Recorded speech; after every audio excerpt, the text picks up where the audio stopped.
Hello students, welcome to Megha D classes. जैसे कि बच्चों आपको पता है, हम लेसन नंबर इवोल्यूशन के सिर्फ कुछ टॉपिक्स के साथ ही रह गए हैं। उसके बाद हमारा ये लेसन कंप्लीट हो जाएगा। तो अभी तक की जो मेरी वीडियोस थी उसमें मैंने मोस्टली हैंड रिटन नोट्स का इस्तेमाल किया था और कुछ कुछ जगह पे एनसीईआरटी की बुक को भी रेफर किया था। तो आज जो टॉपिक्स हमारे इस लेसन के रह गए हैं वो टॉपिक्स हम टोटली एनसीईआरटी से करने वाले हैं, क्योंकि इन टॉपिक्स में जितना आपको करना है या जितना आप कह सकते हो सफिशिएंट मटेरियल है वो एनसीईआरटी में अवेलेबल है। तो इसमें से जो जो टॉपिक्स आज हम करेंगे वो मैं स्टार्ट करती हूँ। तो सबसे पहला टॉपिक हम करेंगे मैकेनिज्म ऑफ इवोल्यूशन, कि इवोल्यूशन होता कैसे है, उसका मैकेनिज्म क्या है। इसमें भी अलग अलग साइंटिस्ट की अलग अलग थ्योरीज थी जो हम ऑलरेडी पढ़ चुके हैं। कि एक ह्यूगो डी वेरिस थे जिन्होंने म्यूटेशंस के अकॉर्डिंगली भी बताया था कि सडनली अगर किसी पॉपुलेशन में कोई डिफरेंस आ जाता है तो उसे म्यूटेशन कहते हैं। म्यूटेशन की वजह से ही इवोल्यूशन होता है। और ये जो म्यूटेशंस हैं these are random and directionless, मतलब ये अपने आप हो जाती हैं, इनकी कोई डायरेक्शन नहीं होती, रैंडमली हो जाती हैं। और डार्विन ने जो इवोल्यूशन दिया था वो जो बेस्ड था एनवायरनमेंट पे बेस्ड था। तो डार्विन का जो एवोल्यूशन था वो ग्रेजुअल हुआ था। ग्रेजुअल मतलब धीरे धीरे हुआ था। लेकिन जो डी वेरिस थे वो कहते थे कि जो इवोल्यूशन है वो एकदम से इंस्टेंटली हो जाता है। जैसे ही म्यूटेशन होगी तो उसकी वजह से स्पीशीज बन जाएंगी। तो उसने उसको नाम दिया था सोल्टेशन, कि अगर एक सिंगल स्टेप में ही, मतलब बाय चांस अगर एक सिंगल म्यूटेशन हो जाती है और सिंगल स्टेप म्यूटेशन की वजह से इवोल्यूशन हो जाता है तो उसको हम सोल्टेशन बोलते हैं। तो यहां तक आपको सिर्फ इतना याद रखना है। इसके बाद जो एक इसमें एक इंपॉर्टेंट टॉपिक आता है दैट इज हार्डी-वेनबर्ग प्रिंसिपल। अब ये हार्डी-वेनबर्ग प्रिंसिपल क्या कहता है?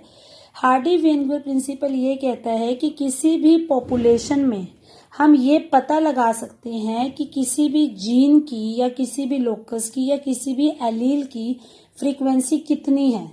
आपको पता है कि हर एक करैक्टर को कंट्रोल करने के लिए एक जीन होती है, और जो जीन है उसमें दो एलील्स पाए जाते हैं जो एक पेयर में प्रेजेंट होते हैं। जैसे अगर हम टॉलनेस की बात करें, अगर दोनों एलील्स कैपिटल टी है तो यानी कि वो टॉल है। तो इस तरीके से हर एक जीन के दो एलील्स होते हैं जो पर्टिकुलर लोकस पे प्रेजेंट होते हैं।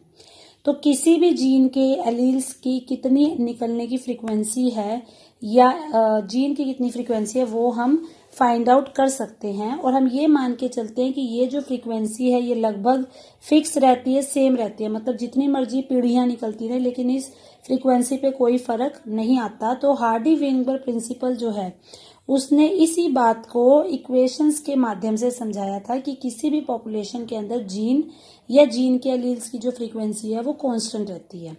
तो ये प्रिंसिपल ये कहता है कि किसी भी पॉपुलेशन में जो एलील की फ्रीक्वेंसी है वो स्टेबल रहती है, या आप ये कह सकते हो कि जनरेशन टू जनरेशन वो कांस्टेंट रहती है।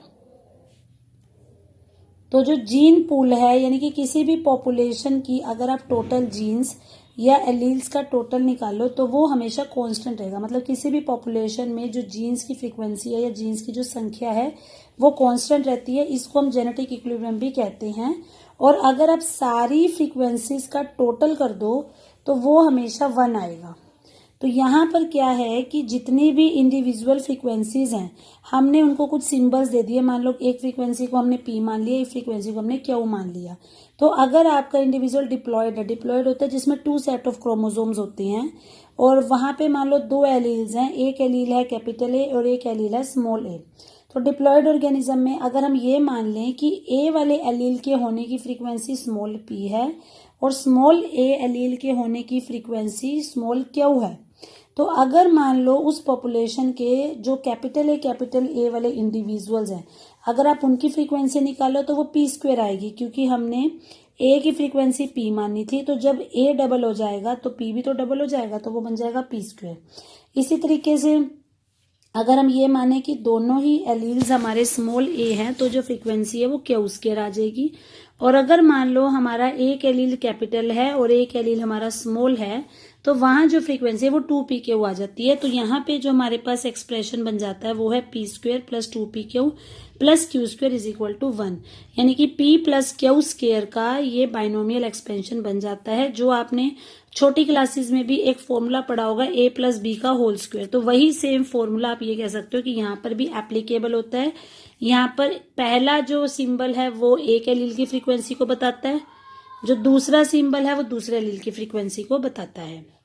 तो ये बाइनोमियल एक्सप्रेशन है। अगर यहाँ पर किसी भी एलील की फ्रीक्वेंसी बदल जाती है, मतलब अगर हम किसी की फ्रीक्वेंसी को मेजर करते हैं और अगर वो फ्रीक्वेंसी नॉर्मल वैल्यू से अलग आती है, तो जितना उनमें फर्क आएगा, यानी कि जितना डिफरेंस आएगा, उतना ही आप ये मान के चलोगे कि वहां पे इवोल्यूशनरी चेंज हुआ है। मतलब हम ये मानते हैं कि अगर हमारी पॉपुलेशन में कोई बदलाव नहीं हो रहा है, सब कुछ नॉर्मल चल रहा है, तो हमें आंसर हमेशा p² + 2pq + q² का आंसर हमेशा 1 मिलेगा।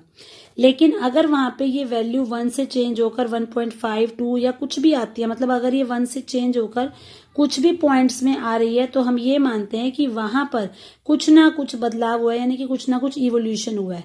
तो जितना ज्यादा वैल्यू में डिफरेंस आएगा, उतना ही ज्यादा वहां पे इवोल्यूशन हुआ होगा। तो यानी कि अगर जेनेटिक इक्विलिब्रियम या हार्डी-वेनबर्ग इक्विलिब्रियम में डिस्टर्बेंस हो रही है, यानी कि कोई बदलाव आ रहा है, तो हम ये मान सकते हैं कि वहां पे इवोल्यूशन की तैयारी हो रही है। अब ये जो हार्डी-वेनबर्ग इक्विलिब्रियम है, इसको 5 फैक्टर्स जो हैं अफेक्ट कर सकते हैं। मतलब 5 चीजें हैं जिनसे हार्डी-वेनबर्ग इक्विलिब्रियम की वैल्यू कम ज्यादा हो सकती है। इसमें जो सबसे पहला फैक्टर है, दैट इज जीन माइग्रेशन, या जिसे हम जीन फ्लो भी कहते हैं।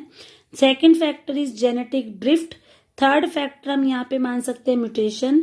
फोर्थ फैक्टर हम मान सकते हैं जेनेटिक रिकॉम्बिनेशन। और फिफ्थ फैक्टर हम मान सकते हैं नेचुरल सिलेक्शन की। मतलब ये 5 चीजें हैं जो हार्डी-वेनबर्ग इक्विलिब्रियम को बदल सकती हैं, उसको चेंज कर सकती हैं। अब बारी बारी से हम इनके बारे में पढ़ेंगे। जब हमारी पॉपुलेशन एक जगह से दूसरी जगह चली जाती है, माइग्रेट कर जाती है, और वहां पे जाके मतलब वो इफेक्ट डालती है, तो हम ये कहते हैं कि जो हमारी ओरिजिनल पॉपुलेशन थी और जो हमारी न्यू पॉपुलेशन थी, दोनों की ही जीन फ्रीक्वेंसी चेंज हो जाएगी। That is obvious. अगर मान लो किसी शहर में 100 लोग रहते थे और 100 में से मान लो 20 लोगों ने अपना घर बदल लिया, वो किसी और शहर में चले गए और 80 लोग वहां रह गए, तो वहां की जो ओरिजिनल पॉपुलेशन थी वो भी चेंज हो गई, मतलब वो भी 100 से 80 हो गई, और जो न्यू पॉपुलेशन है वो भी चेंज हो गई। तो मतलब दोनों ही पॉपुलेशन चेंज होंगी। तो पॉपुलेशन चेंज होने की वजह से उसमें जो जीन्स हैं उनकी फ्रीक्वेंसी भी बदल जाएगी। तो जो भी नई जीन्स या एलील्स हैं वो उस नई पॉपुलेशन में जाके जुड़ जाएंगी और पुरानी पॉपुलेशन से वो खत्म हो जाएंगी। तो हम यहाँ पे ये कह सकते हैं कि अगर कोई जीन माइग्रेट कर रही है तो वहां पे जीन का फ्लो भी होगा। और कई बार ऐसा भी होता है कि ये प्रोसेस बार बार होता रहे, मल्टीपल टाइम्स होता रहे। तो अगर ये सारी चीज जो है प्री प्लान्ड हो रही है, स्लोली स्लोली हो रही है, तब तो आप इसको जीन फ्लो या जेनेटिक माइग्रेशन बोल सकते हो। लेकिन अगर यही चेंज एकदम से हो जाए तो उसे हम बोलेंगे जेनेटिक ड्रिफ्ट। जैसे कि अगर कोई व्यक्ति है, जैसे मैंने भी आपको सेम एग्जांपल दिया था कि 80 लोग जो है वहां रह गए, 20 लोगों ने अपना घर बदल लिया, तो इन लोगों ने ये काम सोच समझ के किया, मतलब 2 महीने 4 महीने उन्होंने लिए कि हमें जाना है और उसके अकॉर्डिंगली वो गए। तो मतलब वो चीज बाय चांस नहीं हुई, वो प्री प्लान थी। तब तो आप उसको जीन फ्लो या जीन माइग्रेशन बोलोगे। लेकिन अगर मान लो सडनली वहां पे कोई डिजास्टर आ जाता, बाढ़ आ जाती है या कोई ऐसा अर्थक्वेक या कोई नेचुरल डिजास्टर आ जाता है कि एकदम से ही 100 लोगों में से 20 लोगों की डेथ हो जाती है या 20 लोगों को एकदम से कहीं जाना पड़ता है, वो बेघर हो जाते हैं, मीन्स अगर वो चीज बाय चांस होती है तब आप उसको जेनेटिक ड्रिफ्ट बोलोगे। अगर वो बाय चांस नहीं है, स्लोली स्लोली है, तो दैट इज जीन माइग्रेशन और जीन फ्लो। लेकिन अगर वो प्रोसेस एकदम से हो गया, अचानक से हो गया, तो उसको आप बोलोगे जेनेटिक ड्रिफ्ट। इसी तरीके से कई बार ऐसा भी होता है कि एलील फ्रीक्वेंसी में जो चेंज है वो इतना ज्यादा हो जाता है कि वो पुरानी स्पीशीज से बिल्कुल अलग हो जाती है, मतलब एक नई स्पीशीज बन जाती है। तो उस समय जो हमारी ओरिजिनल पॉपुलेशन है हम उसको फाउंडर्स बोल देते हैं, यानी कि पुरानी पॉपुलेशन के अंदर इतना ज्यादा चेंज आ गया कि उसने एक नई स्पीशीज को बना दिया, तो इसलिए हम उसको फाउंडर भी बोल सकते हैं और इस इफेक्ट को हम फाउंडर इफेक्ट भी बोल सकते हैं। इसके अलावा बहुत सारे माइक्रोबियल एक्सपेरिमेंट्स किए गए हैं, उनसे ये पता लगा है कि अगर कोई म्यूटेशन पहले से मौजूद थी और वो एडवांटेजियस है, मतलब फायदेमंद है, तो वो भी नए फिनोटाइप्स बनाने में हेल्प कर सकती है। और वही नए फिनोटाइप्स जब बहुत सारी पीढ़ियों तक चलते रहते हैं तो उसकी वजह से भी एक नई स्पीशीज बन सकती है। तो नेचुरल सिलेक्शन हमने ऑलरेडी पढ़ा हुआ है डार्विन वाले में भी, कि डार्विन ने ये कहा था कि अगर कोई ऑर्गेनिज्म अपने आप को एनवायरनमेंट के हिसाब से ढाल लेता है ताकि वो उसमें अच्छे से सरवाइव कर सके, और तो वही अपने आगे पीढ़ियों को बढ़ा सकेगा, रिप्रोड्यूस कर पाएगा और ज्यादा प्रोजेनी बना पाएगा। लेकिन जो अपने आप को नेचर के हिसाब से नहीं ढाल पाएगा वो यहाँ पे सरवाइव नहीं कर सकता। इसी तरीके से यहाँ पर हम बात करेंगे जेनेटिक रिकॉम्बिनेशन की। जेनेटिक रिकॉम्बिनेशन ये कहता है कि अगर गैमीटोजेनेसिस के दौरान, मतलब जिस समय गैमीट्स बन रहे थे, अगर उस समय किसी भी तरीके से म्यूटेशन हो जाती है या वेरिएशन हो जाती है तो उसके कारण भी, या अगर जीन फ्लो या जेनेटिक मतलब किसी भी चीज से अगर उसके अंदर कोई म्यूटेशन हो जाती है तो उससे भी एलील्स और जो जीन्स है उनकी फ्रीक्वेंसी बदल सकती है। तो एनहांस रिप्रोडक्टिव सक्सेस के साथ साथ नेचुरल सिलेक्शन जो है वो उसको एक नई पॉपुलेशन में चेंज कर देती है। अब नेचुरल सिलेक्शन की वजह से भी तीन, आप कह सकते हो प्रोबेबिलिटी है, तीन चीजें हो सकती हैं। पहली चीज तो है स्टेबलाइजेशन, एक है डायरेक्शनल चेंज और एक होता है डिसरप्शन।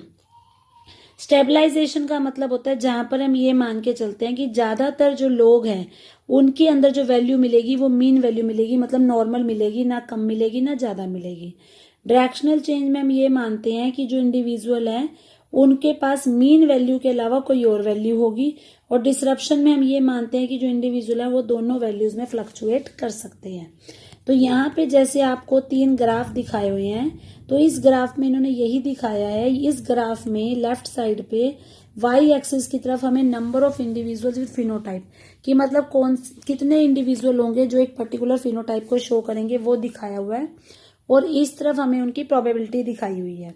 तो अगर आपको इस तरह का ग्राफ मिल रहा है, मतलब मीडियम वाली जो पीक है वो ज्यादा मिल रही है, तो इसका मतलब ये है कि हमारे एनवायरनमेंट में मीडियम साइज के इंडिविजुअल ज्यादा फेवरेबल है, मतलब ज्यादा संख्या में पाए जाएंगे। इसका क्या मतलब है, अगर मान लो किसी शहर में 1000 लोग रहते हैं तो आपने ये देखा होगा कि 1000 में से लगभग 600-700 लोग ऐसे होंगे जिनकी हाइट नॉर्मल होगी या वेट नॉर्मल होगा, मतलब बहुत ज्यादा भी नहीं होगा बहुत कम भी नहीं होगा। इसके अलावा 100-150 लोग ऐसे होंगे जिनकी हाइट जो है कम होगी, बिल्कुल ही कम होगी, या 100-150 ऐसे होंगे जिनकी हाइट बहुत ज्यादा है। मतलब हम ये मान के चलते हैं कि ज्यादातर जो लोग हैं वो हमेशा मीडियम वैल्यू पे ही स्टे करते हैं, मतलब ज्यादा पॉपुलेशन के ज्यादातर जो मेंबर्स हैं उनके अंदर जो फीचर मिलेगा वो हमेशा मीडियम ही मिलेगा। उसके बाद हमने इसको 3 कैटेगरीज में डिवाइड कर दिया। सबसे पहले आता है स्टेबलाइजेशन, कि चाहे वो पॉपुलेशन जितनी मर्जी बढ़ती रहे, चाहे वो 1000 से 2000 हो जाए, चाहे 10,000 हो जाए, ये जो पैटर्न है सेम ही चलेगा। मतलब आपको मीडियम साइज वाले इंडिविजुअल ही हमेशा ज्यादा मिलेंगे और एक्सट्रीम कम या एक्सट्रीम ज्यादा वाले कम मिलेंगे। दूसरा यहाँ पे आता है डायरेक्शनल। डायरेक्शनल मतलब कि कई बार ऐसा हो जाता है नेचुरल सिलेक्शन में कि जो ऑर्गेनिज्म है उसको एनवायरनमेंट के हिसाब से एडजस्ट करना पड़ता है, तो उसको एक ही, उसके पास ऑप्शन ही नहीं होती वो कहीं और जाए, तो उसको एक ही करेक्टर एक्वायर करना पड़ता है। तो उस समय हम कहते हैं कि जो पीक है वो एक पर्टिकुलर डायरेक्शन में शिफ्ट हो जाती है। और डिसरप्टिव होता है जहां पे एक ऑर्गेनिज्म के पास ऑप्शन है कि वो चाहे तो इधर जा सकता है या चाहे वो इधर जा सकता है, तो उस समय उसके पास दोनों पीक्स लगभग सेम ही लेंथ की रहती हैं। तो यहाँ पे ये नेचुरल सिलेक्शन के अकॉर्डिंगली 3 ग्राफ हैं, और इस टॉपिक में आपका ये ग्राफ और जो हमने बाइनोमियल एक्सप्रेशन पढ़ा था ये इंपॉर्टेंट है, और इसके अलावा जो 5 फैक्टर्स हैं ये आपको पता होने चाहिए।